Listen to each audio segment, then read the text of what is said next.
कि बेटा विद्युत मशीन वाले चैप्टर में हमने कल आपको विद्युत डायनेमो तक पढ़ा दिया था। डायनेमो क्या है, डायनेमो के प्रकार कितने हैं, एसी डायनेमो और डीसी डायनेमो को देख लिया था। आज हम यहाँ पर समझेंगे भाई विद्युत मोटर को, ध्यान से समझोगे विद्युत मोटर।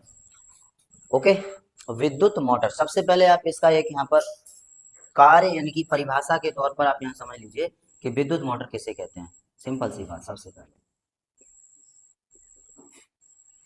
परिभाषा। तो विद्युत मोटर क्या होती है, वह उपकरण जो यांत्रिक, वह उपकरण जो विद्युत ऊर्जा को, वह उपकरण जो विद्युत ऊर्जा को यांत्रिक ऊर्जा में बदलता है, यांत्रिक ऊर्जा में परिवर्तित करता है।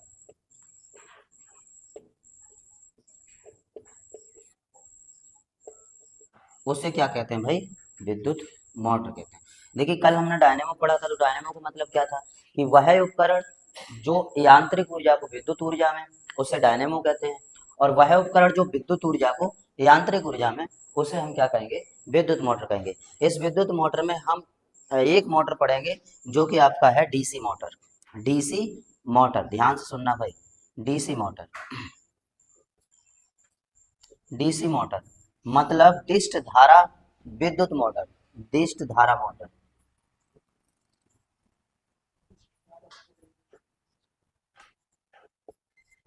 डिस्ट धारा मोटर, चलिए ये आप हेडिंग डाल लेंगे, इतना नोट करके।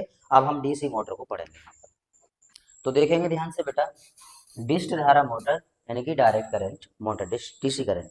तो सबसे पहले मैंने आपको इसकी परिभाषा तो बताई थी बेटा, डेफिनेशन क्या है, वह उपकरण जो विद्युत ऊर्जा को, विद्युत ऊर्जा को यांत्रिक ऊर्जा में बदलते हैं।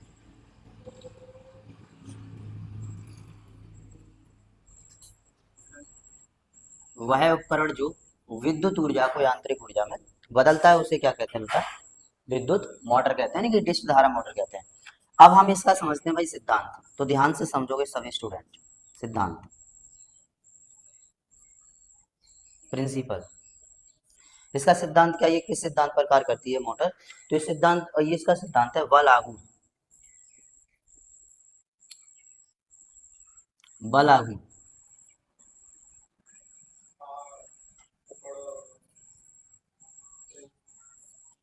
बल आघूर्ण या बलयुग्म आघूर्ण, ठीक है। तो ये बलयुग्म आघूर्ण के सिद्धांत पर क्या करती है, कार्य करती है, इसका ये सिद्धांत है। यहाँ पर बेटा बल आघूर्ण हमने तो लिख दिया है, और आप यहाँ पर लिख दोगे इसकी डेफिनेशन बल आघूर्ण की। ओके, बल आघूर्ण मतलब ये किस सिद्धांत पर कार्य करता है, विद्युत मोटर बल आघूर्ण पर कार्य करता है। अब हम यहाँ पर समझेंगे भाई इसका चित्र, ध्यान से देखना चित्र। तो देखिए चित्र में ज्यादा कोई भी चेंजिंग नहीं है। डायनेमो और विद्युत मोटर का चित्र लगभग एक जैसा होता है। डीसी डायनेमो और डीसी मोटर का चित्र लगभग एक जैसा होता है। उसमें भाई हमने यहाँ पर लगाया था रेजिस्टेंस, लेकिन यहाँ पर हम जोड़ेंगे बैटरी, ठीक है। बस इतनी सी चेंजिंग है, तो थोड़ा ध्यान से देखना।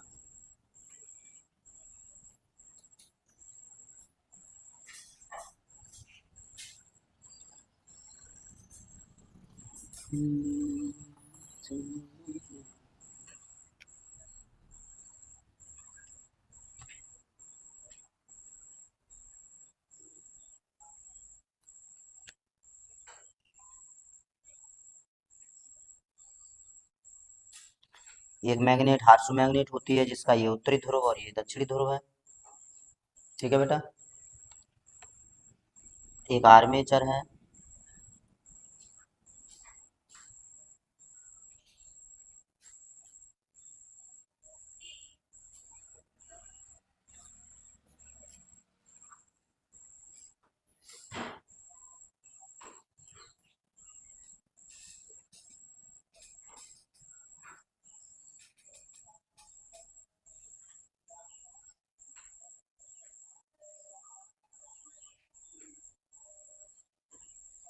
देखिए चित्र बड़े ध्यान से समझना है यहाँ पर, और चित्र को कंप्लीटली बनाना सीखिए भाई। ABCD नाम का ये क्या है, यहाँ पर आर्मेचर है, और इसमें दो रिंग लगी हैं।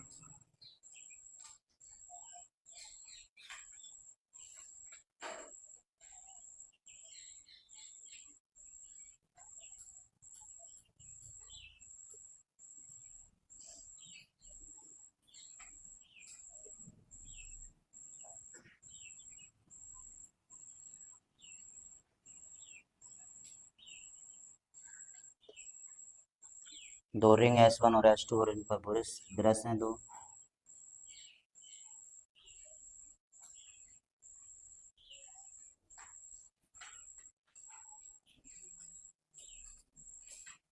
और यहाँ पर एक लगा दी जाती है बेटा बैटरी।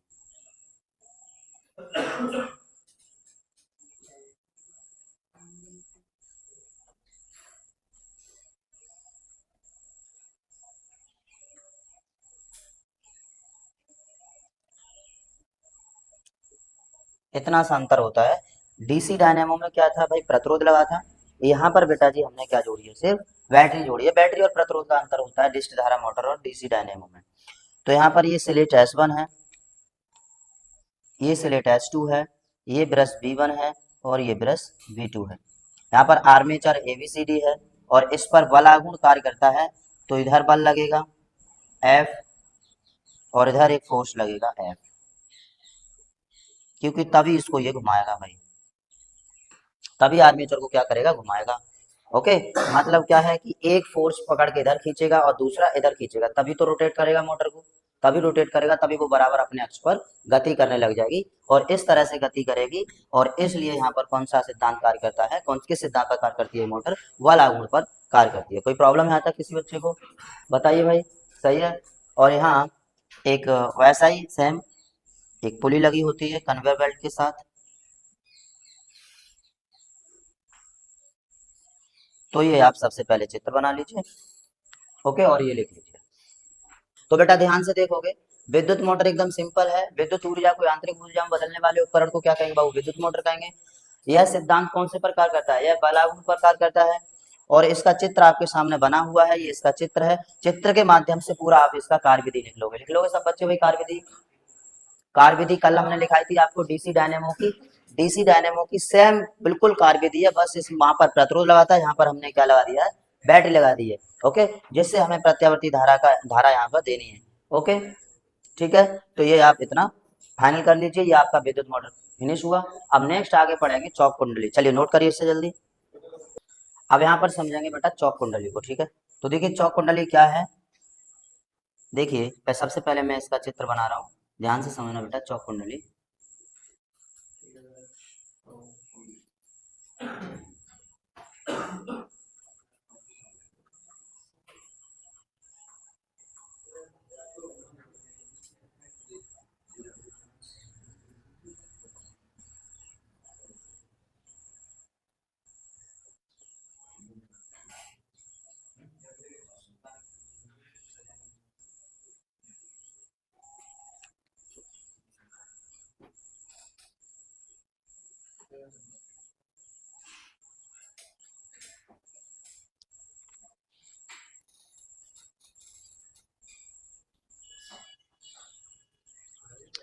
ये जो यहाँ आप लगा देख रहे हो, ये एक परिपथ टाइप ये होता है बेटा आपका चौक कॉइल।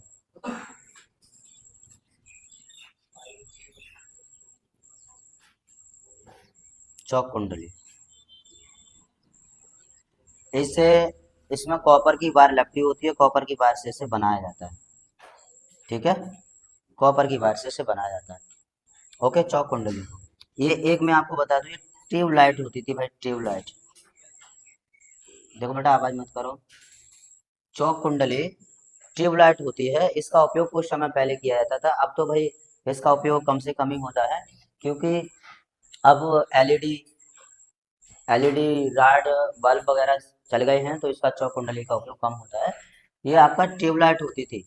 ओके, तो यहाँ पर चौक कुंडली होती थी, यानी कि ये कॉपर के वायर से बनाई जाती थी।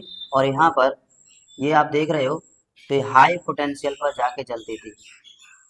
ये इसमें एक वायर होता था, ठीक है। ये एक प्रकार से बिल्कुल लाइट है भाई आपकी, और इसमें ज्यादा खास नहीं है, बस इतना समझ लीजिए, इसका उपकरण आप समझ लो।